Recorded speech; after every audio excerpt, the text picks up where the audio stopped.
She was standing in the street in front of the depot when Gideon Prall read the charges aloud, and she understood before he finished the second one that none of them were real.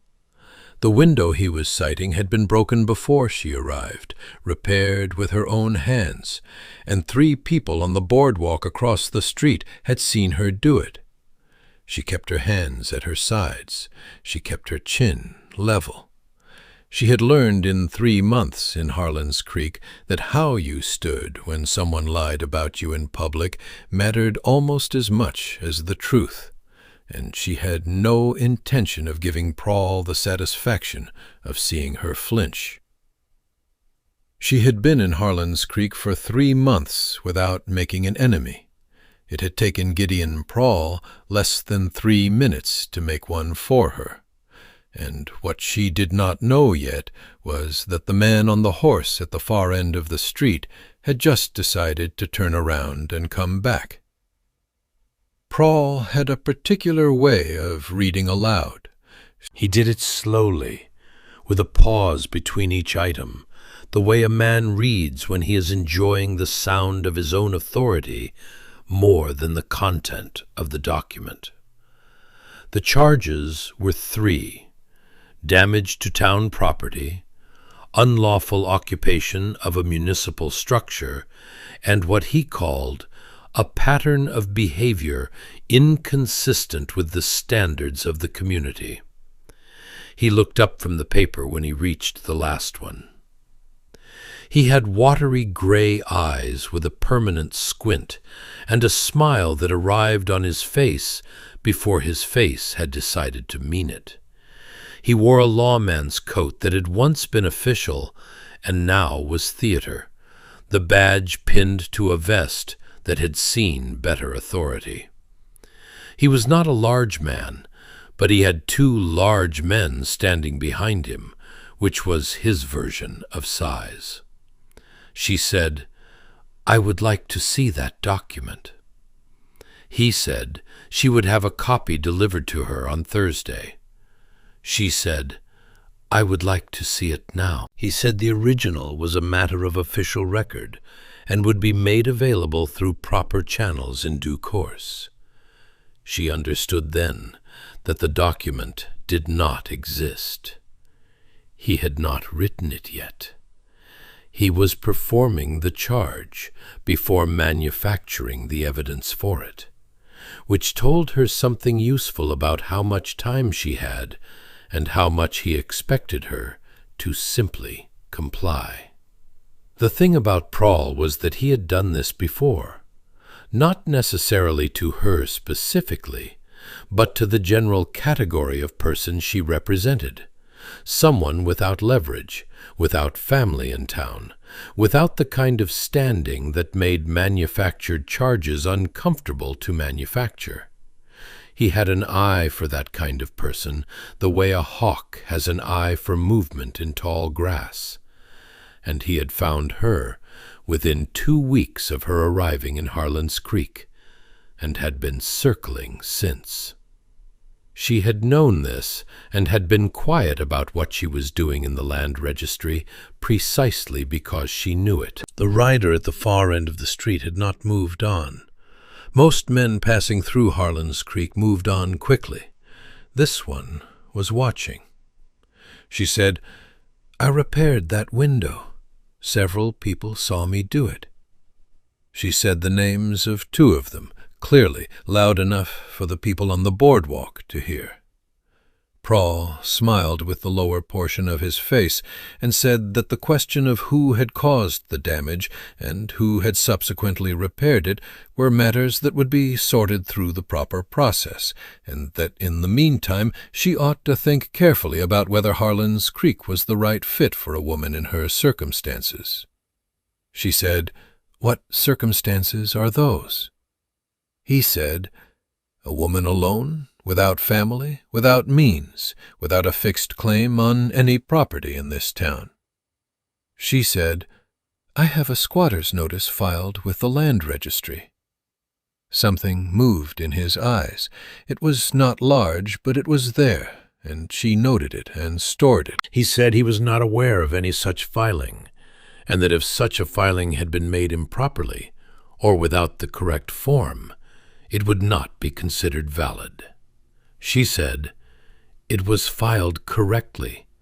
The ordinance did not exist, and she had understood that before he finished speaking. If you have made it this far into Della's story, hit subscribe, because what happens next is the part I have been waiting to tell you. What she had not expected was that her mention of the squatter's notice would land the way it had. He had not known, which meant he had not been watching the land registry, which meant there were things she knew that he did not, and that was a different situation than the one she had woken up in that morning. The rider had not moved on.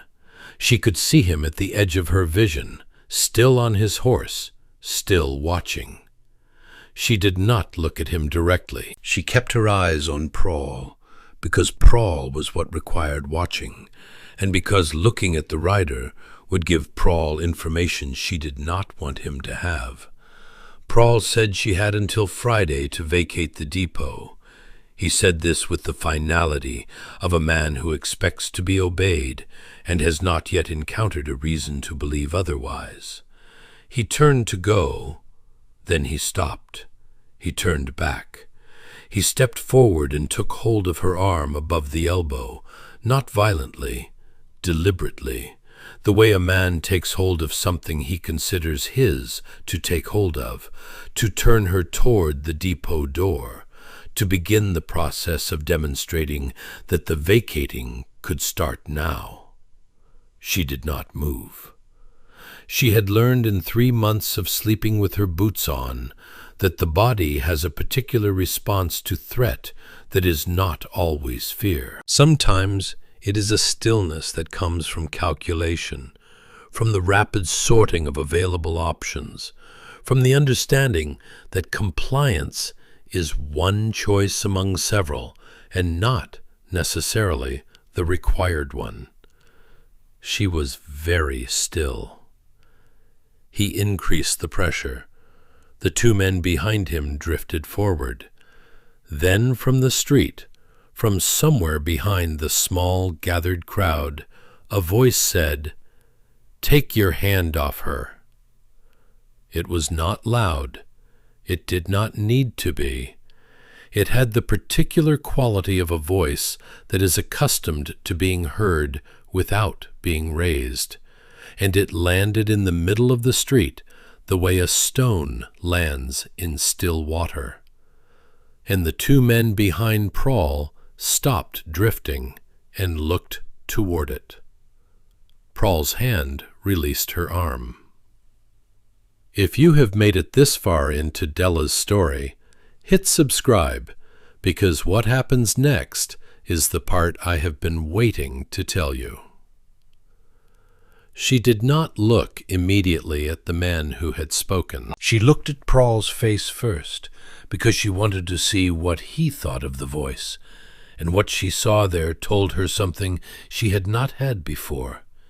He was not certain. Then she looked toward the street. The rider was still on his horse. He was medium height, compact, with reddish-brown hair sun-faded at the temples, and amber-brown eyes that were warm in the way that firelight is warm, which is to say not particularly reassuring. He had a wide, work-scarred right hand resting on the saddle-horn, and the posture of a man who has been in a number of situations and found most of them manageable. Prall said, "This is not your business." The rider said, "I know." He did not move. Prall looked at him for a long moment, doing the same calculation he always did when a new element appeared, measuring what he was looking at against what he was willing to spend. Then he looked back at Della. He said, "Friday." and he left with his 2 men behind him. She stood in the street, and the small crowd dispersed, with the quiet efficiency of people who have watched something and want to get back to their ordinary business before anyone asks them to have an opinion about it. The rider walked his horse to the livery at the end of the street. She followed, because she was not sure what else to do, and because she wanted a closer look at what had just happened. The livery was run by a man named Clem, who was old enough to have operated under 3 different sheriffs and to have formed definitive opinions about all of them. He took the horse without being asked and checked its hooves with the care of a man who considers a horse's feet a matter of professional obligation, regardless of whether the horse belongs to him. He said without looking up, "That man has been in 3 towns I know of." He said it the way you say something that is meant as a warning, but might also be a recommendation, the way an old man communicates complicated assessments of character to people younger than himself. The writer said his name was Wade. He did not offer a surname, and she did not ask for one, because the frontier had taught her that the names people chose to give were usually sufficient for the purposes at hand. She said, "Why did you say anything?" He said, "I do not know." She said, "You could have moved on." He said, "I did move on." He paused. He said, "I rode 2 miles south before I turned around." She looked at him. She said, "Why?" He said, "I am still working on the answer to that." She studied him for a moment. He was compact and seemed capable, which were the 2 things that mattered most in the frontier, in that order. He had the kind of stillness that belongs to a man who has spent considerable time in situations that required it. He was not trying to impress her. He was not trying to explain himself. He had said a true thing in the street and come to the livery, and that was the extent of what he had offered. And she thought it was probably all she was going to get without earning it. She thought she could work with that. Clem said from behind the horse, "The ordinance he cited does not appear in the town record book. I have been through it twice." He said it to no one in particular, to the general air of the livery. He added, "I have been through that record book a fair number of times in the past 2 years, for various reasons." She said, "How long has Prall been sheriff?" Clem said, 2 years and 3 months. He appeared with a letter of appointment from the county seat, and no one here had the standing to object. He cleaned the tack on the horse's back with the focus of a man providing information he has been waiting to provide to the right audience. She said, "And before him?" Clem said, "Before him, the sheriff was a man named Yates, who had the temperament for the job, and none of the ambition that makes temperament dangerous. Prall is the opposite arrangement."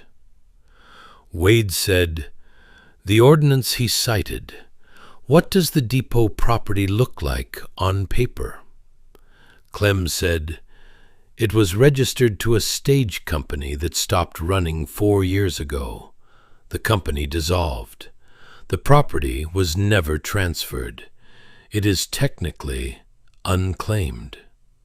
Wade looked at Della. She said, "I filed a squatter's notice 3 weeks ago. Clem helped me with the form." Wade was quiet for a moment. Then he said, "And Prall did not know." Clem said, "He does not read the land registry with any regularity. It is a failing I have found useful on several occasions." Wade looked around the livery, then at the depot visible through the open doors at the end of the street. He said, "I am going to need somewhere to sleep tonight." The depot was drafty and cold in the way of buildings that have been empty for several years and then occupied by one person doing her best with what was available. She had made it functional through 3 months of work, the roof patched, the windows reglazed where they were missing panes, the floor swept, and the east wall re-chinked against the wind. She had found a stove in the back room and installed it badly and then correctly, and now it worked. She had built a sleeping corner with a cot from the lost property room and 2 blankets from the same source. She had made a table from salvaged timber and 2 chairs from a broken set she found in the room where the stage company had kept their paperwork. It was not comfortable, but it was hers in the way that a thing becomes yours when you have put enough work into it, and it was the only thing she had that was hers in that way, which made it worth defending. Wade looked at the work she had done. He looked at it the way a man looks at work when he is assessing it rather than admiring it, which was its own kind of respect. He said, "You fixed the roof." She said, "The 3rd week." He said, "How did you get up there?" She said, "Ladder from the barn next door. The owner said I could use it." He climbed the ladder and walked the roof in the fading afternoon light, testing the patches with his foot, moving along the ridge with the careful attention of someone who knows what a bad repair looks like and is checking whether this one is bad. He came back down and said nothing, which was, she was coming to understand, his version of approval. She made coffee and they sat at the table, and she told him about the raid. She told it the way she had learned to tell it, which was plainly and without pausing on any one part too long, because pausing gave the grief room to spread, and she had not yet found a way to contain it once it spread. Her family's farm, 3 months ago. 3 men, none of whom she had seen clearly enough to name. She had been in the back field when they came, and she had stayed in the back field, and she had not gone back to the house until the sound stopped, and when she went back, there was no one to go back to. He listened without filling the silence, which was the right way to listen to that particular story. She said, "I cannot go back there."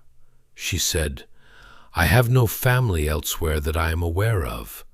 She said, "I have $11, which is what remained after I bought the glass for the windows and the fitting for the stove." She said, "I have been trying to get myself to a situation where I have enough to make a decision. 3 months of repair work for the town has gotten me to $11. She said, "That is not enough to go anywhere useful." He said, "And Prall wants the building." She said, "He has wanted it since I got here. I think he wanted it before I got here. I think that is why the stage company left when they did." He was quiet for a moment. He said, "What was the stage company's explanation for closing the route?" She said, "Clem said there was no explanation. They simply stopped running and the depot went quiet, and nobody from the company ever came to collect the equipment or clear the lost property. Clem said that was unusual enough to notice at the time, and he noticed it." Wade said, "I saw survey marks on the south wall when I walked past this afternoon." She said, "I saw them too. I did not know what they meant." He said, "They are preliminary marks for a rail spur assessment. Someone is planning to run a line through this county, and they need a depot for it. A building already standing saves considerable expense and considerable time." She looked at him. She said, "How do you know that?" He said, "I have ridden through a lot of counties in the past 3 years. You learn to read the marks." The roof she had repaired held. He had tested it by climbing it, which he had not expected, and his silence afterward meant something she was only beginning to translate. Outside, the evening was settling into the particular cold of a high desert night, and the stove was warm and the coffee was finished, and there was a quality of quiet between them that was not yet comfortable, but was not hostile either. She said, "You told me you rode 2 miles south before you turned around." She said, "You had a reason for going south." He said, "I have a contact south of the border, a man who can clear a debt I have been carrying for 2 years. I was on my way to meet him." She said, "And now?" He said, "Now I am sitting in a depot in Harlan's Creek, drinking bad coffee." She said, "It is not bad coffee." He said, "It is not good coffee." She said, "It is the coffee I have." He was quiet for a moment. Then he said, "Prall will not wait until Friday.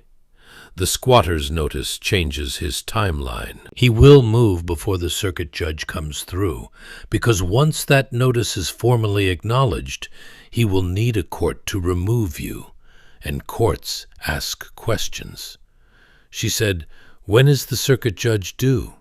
He said, "I heard 4 days, in the county seat." She said, "Clem mentioned it." He said, "Clem mentions the things he wants the right people to hear." She looked at the stove. She said, "The notice Clem filed. He made a copy before he submitted it." Wade said, "Good." She said, "And Prall's copy was already destroyed." Wade said, "Then Clem's copy is what we have." She said, "We." He was quiet. She said, "You do not have to stay." He said, "I know." He said nothing else, and she did not push it, and the night settled around the depot, and the stove burned steady, and she slept in her corner with her boots on and her back to the wall as she always did, which was a habit 3 months of relative safety had not broken, and he slept by the door, which she understood was not coincidence, and did not question. Thursday came the way hard days come, which is without announcement. Prall arrived before noon, with both men and a document that was, this time, real. It was an arrest warrant, which was a more serious instrument than an ordinance, and it named Della specifically, and the charge on it was theft of depot property, which was, she noted, a creative interpretation of the act of occupying an unclaimed building. She was standing in the depot doorway when he came up the street. He produced the warrant with the satisfaction of a man who has found the right tool for a problem that has been irritating him.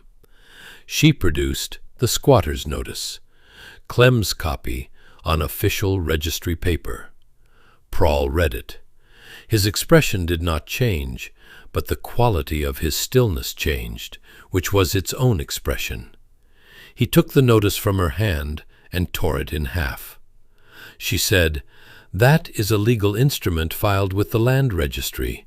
Destroying it is not the same as voiding it." He said, "I am placing you under arrest." His man on the left moved toward her. Wade came out of the depot behind her. He had not been visible before. He stood in the doorway with his hands at his sides, the wide, work-scarred right hand loose and empty, and he looked at the man moving toward Della. The man stopped. The man on the right put his hand on his holster. Della stepped sideways, out of the direct line between the two men, which was the correct instinct, and she had it cleanly, without hesitation. Wade said, "Every person on this street is watching you manufacture a charge." He looked at Prall. He said Prall's name. Then he said the name of the man Prall answered to in the county seat, a name she had not heard before, and he said it in a way that indicated he knew exactly what arrangement sat behind it. He said both names with the calm of someone holding a card they are not yet playing, but want the other person to know exists. Prall's man on the right took his hand off his holster. Prall looked at Wade for a long moment. He looked at the street, where several people had stopped and were watching from a careful distance. He said, "This is not finished." He left. She let out a breath she had been holding since Thursday began. Wade said, "We have until Sunday, maybe Monday if we are fortunate." She said, "What happens Sunday?" He said, "He stops being patient." The survey stake she had driven at the south wall to anchor her squatter's claim was gone by Friday morning, pulled from the ground and taken.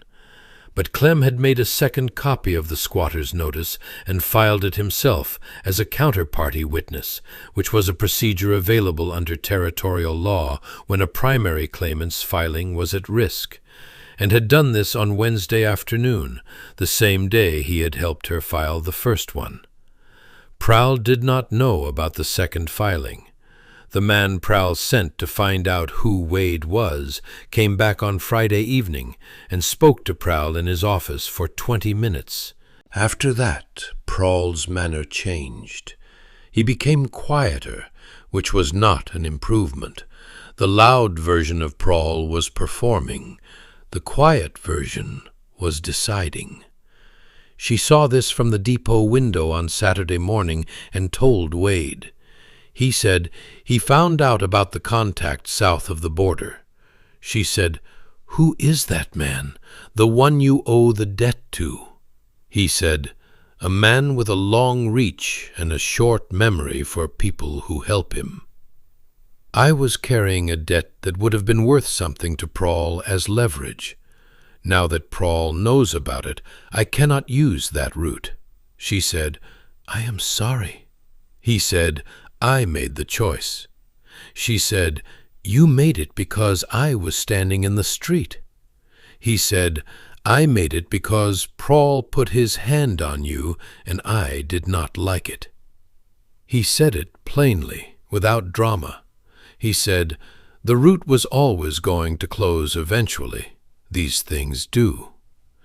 She looked at him across the salvage timber table. She said, "What do you get out of staying?" He said, "I do not know yet." Clem arrived Saturday afternoon and sat down at the table and folded his hands and said, "The circuit judge will be at the county seat on Tuesday." He said, "If we can hold through Sunday, we can send a formal challenge to the warrant and to Prall's appointment itself, because I have been collecting things about Gideon Prall for 2 years, and I have enough." He put a letter on the table. He said, "This was in the depot's lost post box. I found it 6 months ago when I was helping clear the room. It was addressed to Prall, and it was open." He said, "I read it because it was open." He said, "I have been keeping it because I did not know when the right moment was." She picked it up. It was a letter in a careful hand addressed to Prall from the man whose name Wade had said in the street on Thursday. It described an arrangement, a rail spur coming through Harlan's Creek, a depot building that would be needed, instructions for clearing any occupants before the survey team arrived, instructions for ensuring the sheriff's cooperation with the transition, instructions in the careful language of men who know how to say things without saying them, for making the building available by any means the local authority found appropriate. She passed it to Wade. He read it once and set it down. He said, "This names the county man directly." Clem said, "It does." Wade said, "And Prall's name is in his own hand on the response." Clem said, "The response is on the back." He said, "I read that too." She looked at Wade. She said, "Sunday." He said, "Sunday." Prall came on Sunday evening with both men, the arrest warrant, and the intention to finish it before Tuesday arrived, and with it the circuit judge and the formal challenge they were clearly preparing. He had made the calculation that speed was now more valuable than process, and he had brought enough weight to enforce the calculation. What he had not calculated was Clem. Clem had spent Saturday afternoon walking the length of Harlan's Creek and speaking to people. He had not asked anyone to do anything. He had not suggested a course of action or implied what he thought people ought to do. He had simply told them what he knew, specifically and clearly, in the way of an old man who has been keeping an account for 2 years and has decided the account is due to be read aloud. He had told the storekeeper about the letter in the depot's lost postbox. He had told the woman who ran the boarding house about the survey marks on the south wall and what they meant in terms of the rail line and whose arrangement sat behind it.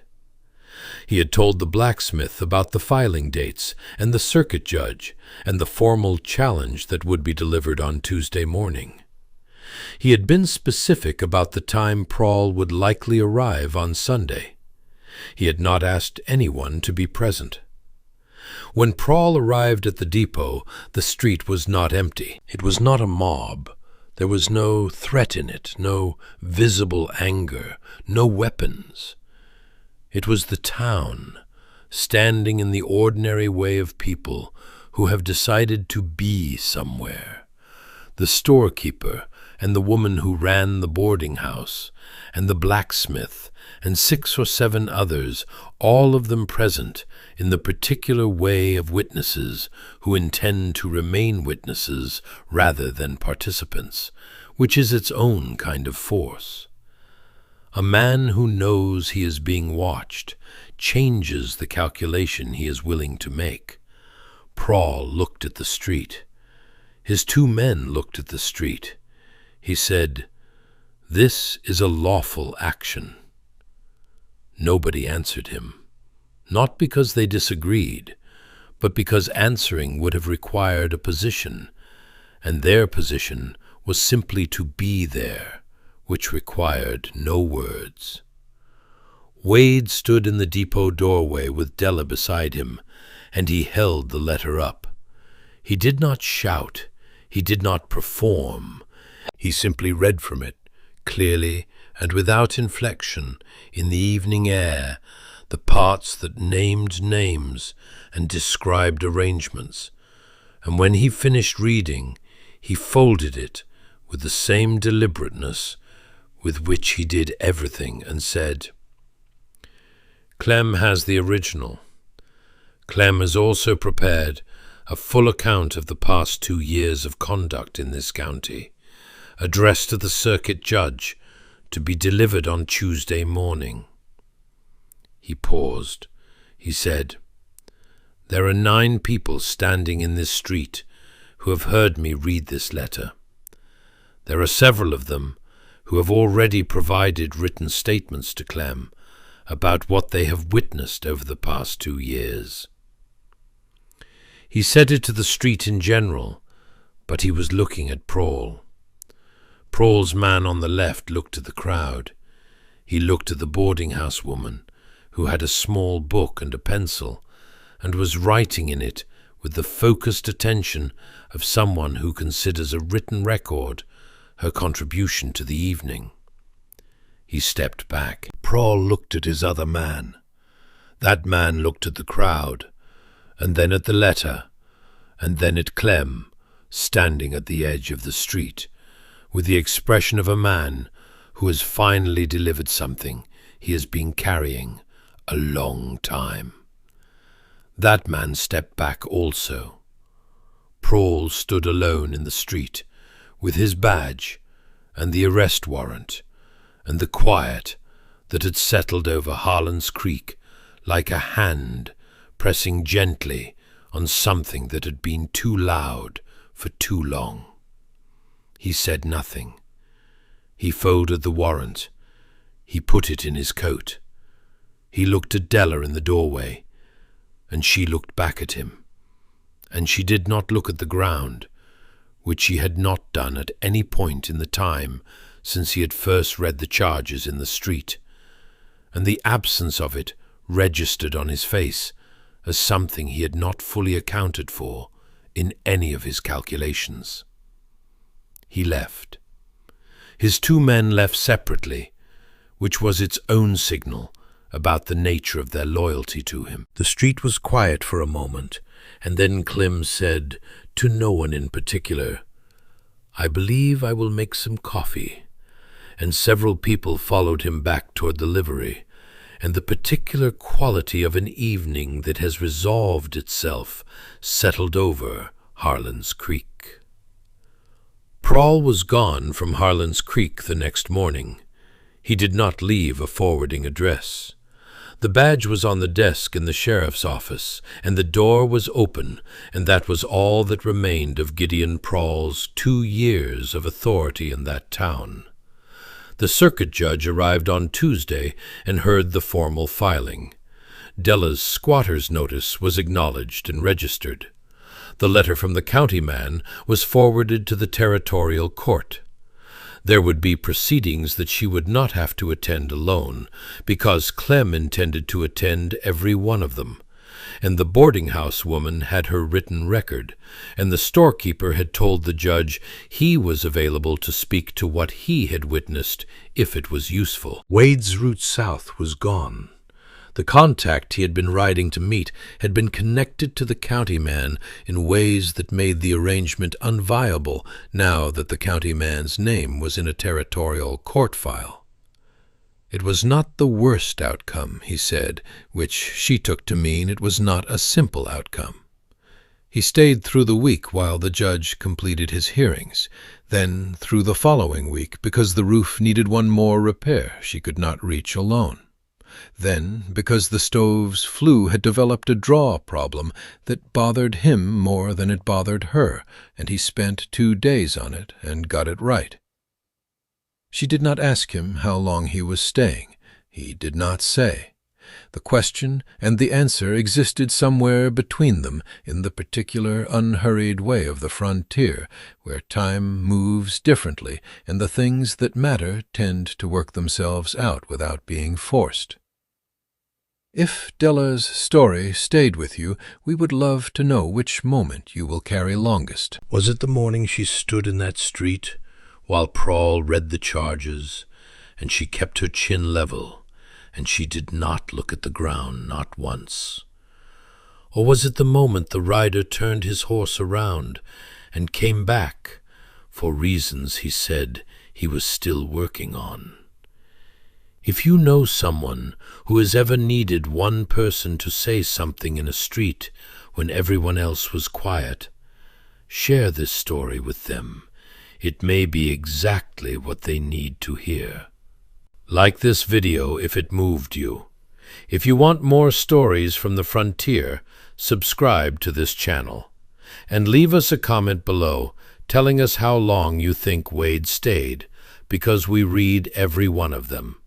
The lantern Della left burning in the depot window that night was visible from the road, a steady yellow point in the dark at the edge of Harlan's Creek, the kind of light that means a place is occupied and intends to remain so.